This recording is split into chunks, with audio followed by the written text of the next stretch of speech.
قبض على كل راجل جدع كالعاده. الفيديو بتاع النهارده هو عباره عن سؤال بسيط، لو انت جزء من الراب سين فانت اكيد سالته لنفسك، ليه في ناس انتاجيتهم كبيره جدا زي ابو يوسف ممكن مره واحده تلاقيه منزل فيتشر مع سانتا مع ابو الانوار ومنزل البوم ومنزل تراكات كتير جدا، في نفس الوقت برضو تلاقي رابرز تانية بتنزل تراك كل 100 قرن مره زي ديزي تو سكيني، زي ويجز، زي بابلو.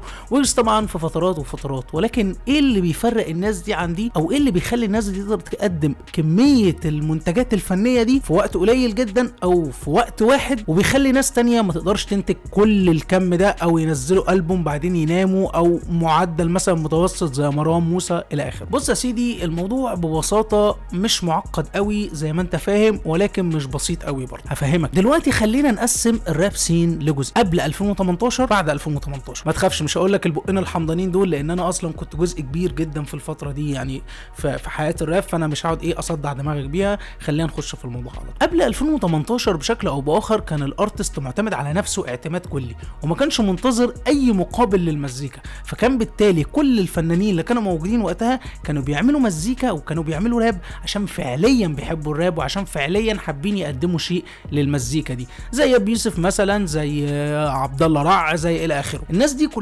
دي كلها كانت فعليا بتعمل ده عشان هي بتحب. فكنت بتلاقي الناس دي فعليا بتتعب، بتصرف فلوس من جيبها، بتعمل اغاني كتيره جدا. ابو يوسف في 3 سنين كان عامل 500 اغنيه ويمكن اكتر كمان، وده اللي يعني بعض الناس عدته، وفي اغاني اكتر من كده بكتير جدا كمان يعني فاهم، في حاجات جودتها وحشه جدا بس تراكات حلوه، فاهم ازاي؟ فببساطه الناس دي فعليا كانت بتحب المزيكا، وهو ده اللي هم ستيل عليه. فبالتالي ممكن ابو يوسف اصلا يكتب تراكين 3 كل يوم. يعني ابو الانوار لما اتسال ايه اكتر نصيحه حد قالها لك وفادتك، قال ان ابو يوسف قال لي اكتب كل يوم.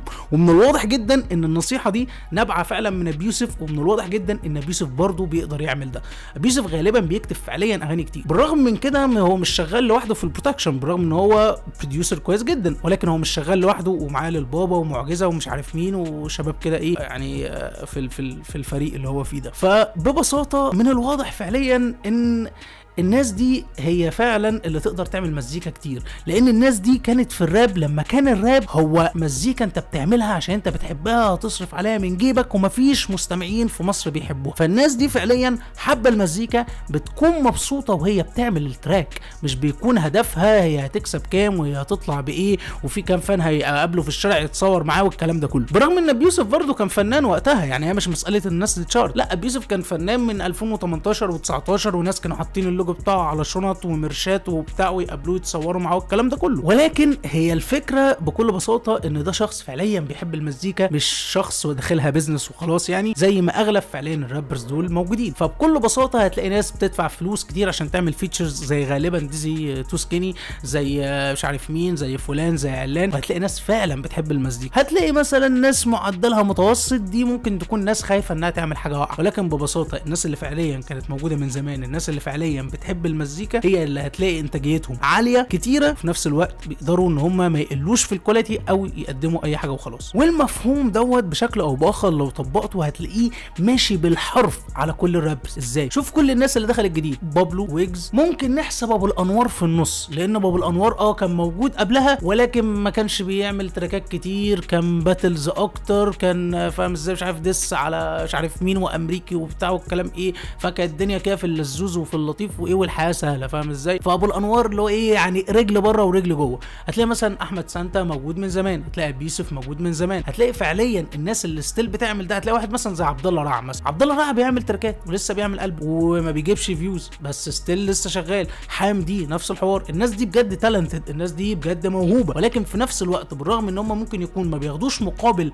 كفايه من ورا ده، ولكن هتلاقيهم ستيل موجودين. وده ان دل فيدل على ان الناس دي فعليا بخلاف انها بتقدر الفان وبتحترمه وبتحترم ودنه، الناس دي فعلا مبسوطه باللي هي بتعمله، الناس دي مبسوطه بانها بتعمل المزيكا اللي هي بتحبها. والفرق هنا شاسع وكبير جدا ومهم جدا، ان انت تكون بتعمل حاجه انت فعلا بتحبها، وانت تكون بتعمل الموضوع كمجرد شغل وشو وبزنس وشهره بس مش اكتر، فاهم ازاي؟ اكيد في الحاله دي هيكون شغل بشكل معين، واكيد في الحاله الثانيه دي هيكون شغل بشكل مختلف تماما. فطبيعي ان انت كفان تحترم الارتست اللي بيديك انتاجيه اكتر، تحترم الارتست الارتست اللي بيخليكش تقعد تستنى 4 سنين عقبال ما ينزل تراك 3 دقايق ولا تراك دقيقتين، فاهم ازاي؟ وتحترم اكتر الشخص اللي قاعد عمال ينزل لك تراكات وعمال يكتب، عمال يعمل مزيكا، الشخص اللي غالبا يومه ما بيعديش من غير ما يعمل بيت او يكتب تراك، عشان في الاخر انت كل مره يكون معاك منتج فني جديد، ما تفضلش قاعد على تراكين 3 هو منزلهم.